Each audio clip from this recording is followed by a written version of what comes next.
Hi there, welcome back to the YouTube channel. I'm back again. I got sent a private message when I was playing Commander a while back that I remembered about it. Someone's messaged me again, so I was logged on to mtgo to build this deck, and they said, "You haven't done my deck I asked you to do." And yeah, it's a complete mistake. So today I'm rectifying that by hitting up Eomer, Marshal of Rohan.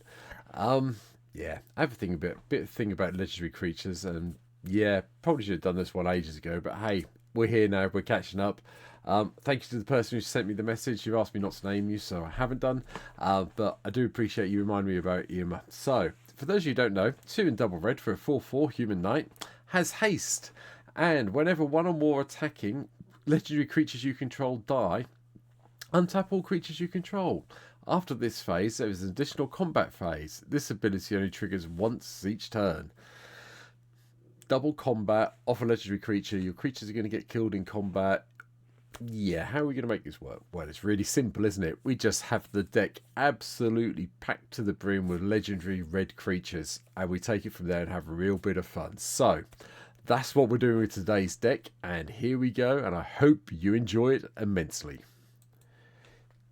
Definitely one of the cheaper decks I've done this week. Just under 50 tickets on mtgo, just under $400 in real life. But a lot of the creatures you can probably pick up reasonably well on trade if you're trying to build this in real life. So let's start with this then. There's 35 legendary red creatures I've picked for this. Now these are my personal choices.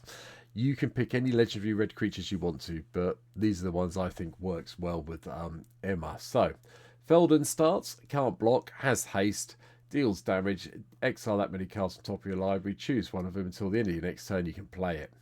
Goro gives everyone haste again. In it, Essential of the Sun, whenever you attack, discard a card, put a +1/+1 counter on target creature, it gains trample.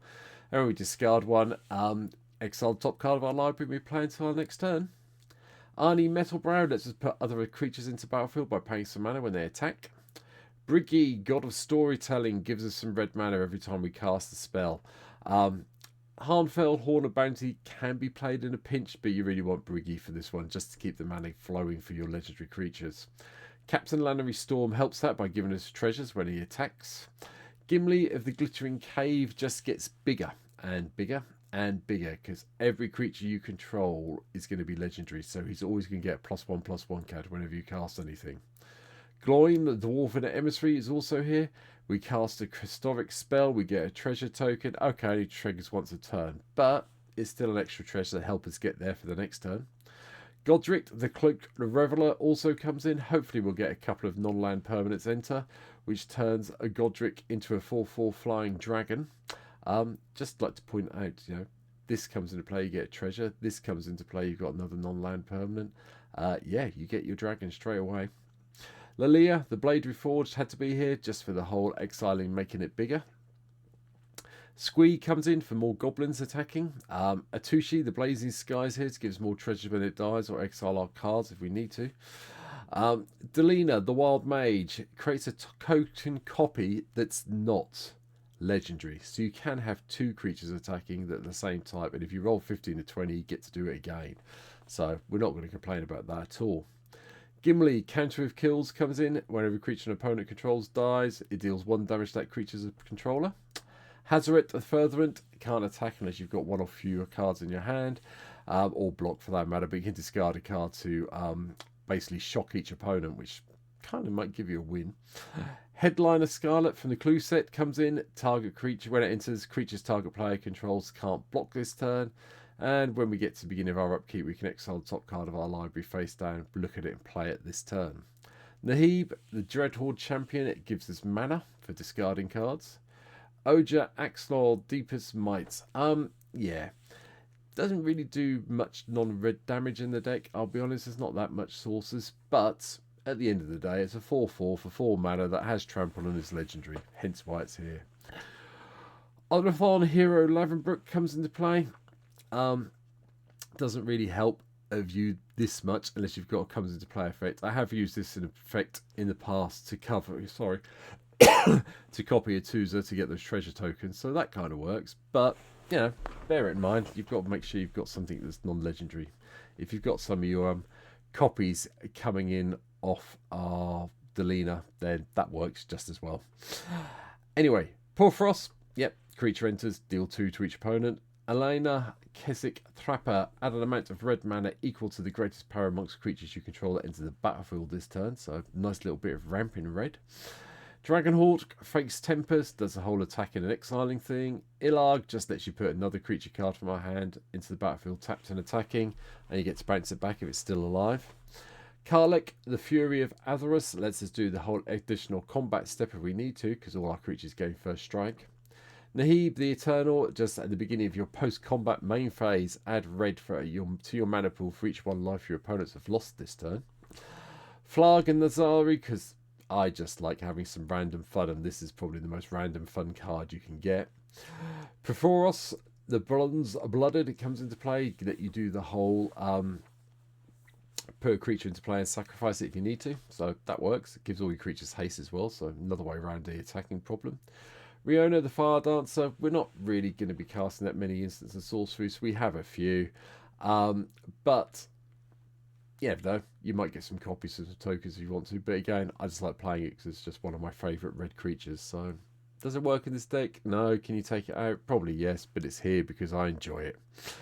Erebrask, the Hidden's here as well to make sure all our opponents' creatures enter the battlefield tapped. The Heretic Praetors also in to make sure we can do some extra fun stuff in our draw step and upset people with their other card drawing. Atali, the Primal Storm, had to be here. One of the best red creatures ever printed, in my opinion. Inferno of the Star Mounts, just so we can have something that can't be countered, gets in for flying and haste. Hopefully, we can make it up to 20 at some stage. We haven't got away. Morag, Fury of Khatum, another way of getting some extra attack steps. Just remember, main phase, attack, second main phase, drop your land to get your additional combat. It is important. Rusi, the Falling Star, just gives a way of doing some damage if we need to everything else. And then the very angry version of a Chrome is in as well. Can't be countered. Flying, Trample, Pro-White, Pro-Blue, Fire Breathing. You don't really want to morph it. You just want to pay the 8 mana and get on with it, in my opinion. Spells, because it's all legendary stuff, we might as well have the Jazz Emulating Inferno in to deal all that extra damage up to 3 targets. It does give you a way to finish off the game, because you can target your opponents. It doesn't say creatures. Chaos Warp to help a bit of board control. Jessica's Will for the mana and the cards. Chain Reaction for board control. Disrupt Decorum just to make sure we can goad everybody else's creatures. Might help us get the win in. Burn Down the House. More board control or some devils if we really do need them, but it's probably going to be the 5 damage to each creature and Planeswalker most of the time. Savage Beating for a bit of a laugh. Play only during your turn and only during combat. Creatures you control gain double strike until the end of turn, or untap all creatures you control, and after this phase there's an additional combat phase. If you pay the 7 mana, you get to entwine it. Call forth the Tempest, cascade, and then do all that lovely damage to your opponents, to each creature your opponents control, equal to the total mana value of the spells you've cast this turn.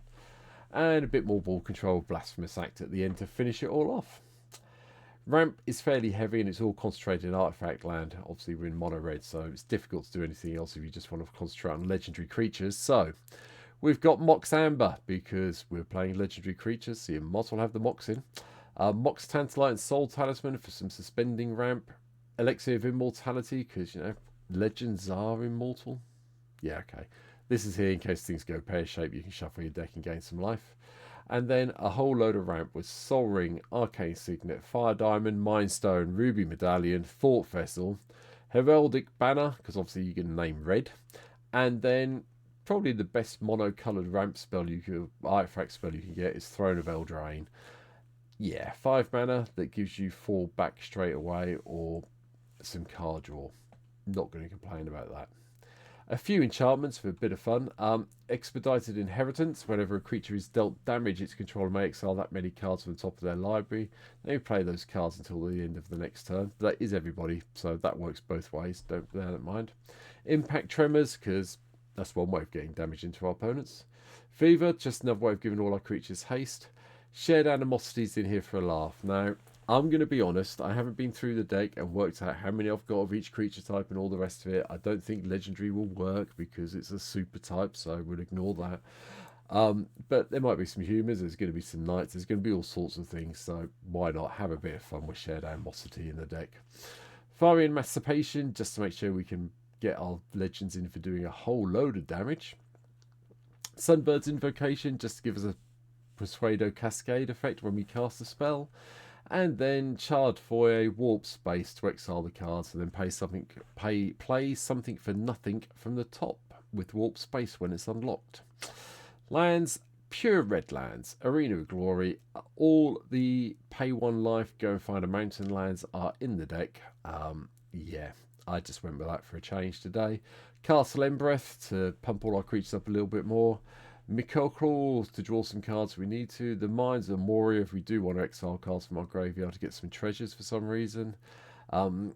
Valakut's here because we've got 25 mountains in the deck, so hopefully this will trigger and start lightning bolting things when our mountains come into play. And of course we are playing a mono-coloured deck, so Nykthos the Shrine to Nyx is a no-brainer in this deck to give us all that extra mana when we ramp up to it. And that is it. You want to see me play Eomer? Come along tonight to the stream. There's a link down below on Twitch. I will be playing it out. Like I say, if there's some legendary red creatures that I haven't covered, please let me know in the comments down below. Obviously, this deck is limited to what's on MTGO at the moment, so bear that in mind. But it's good fun, and I'm really looking forward to trying it out on stream this week. So, there's a link down below to Twitch. Come and do that. Hit the subscribe button, hit the bell icon. You'll know when I go live. And you can see me play this. This should be coming out on Thursday UK time this week, so you'll see it tonight undoubtedly. Failing that, please ensure you've hit the subscribe button here on YouTube. It should be down below me somewhere in the bottom right hand corner of your screen. Please hit it. There's 591 of you here as I record this video today, and I'd really like to start working up towards that magic 1,000 number to help me out, so I can improve the streams, improve the videos, all the rest of it. I am doing this all myself. I've had a couple of comments recently about what I'm doing. I might do a video about it myself later on, where I'm just talking rubbish for a few minutes. But for now, I hope you've enjoyed it. If there's anything else you'd like to see, there is a post here on YouTube in the community section. Come and let me know about a specific card or commander that you can't find on here on the YouTube channel that I haven't covered, and I will quite happily spend some time looking it up as long as it's on MTGO.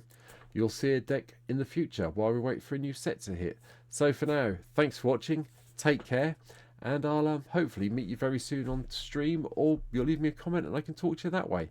But for now, thanks for watching, take care, have a great one, bye.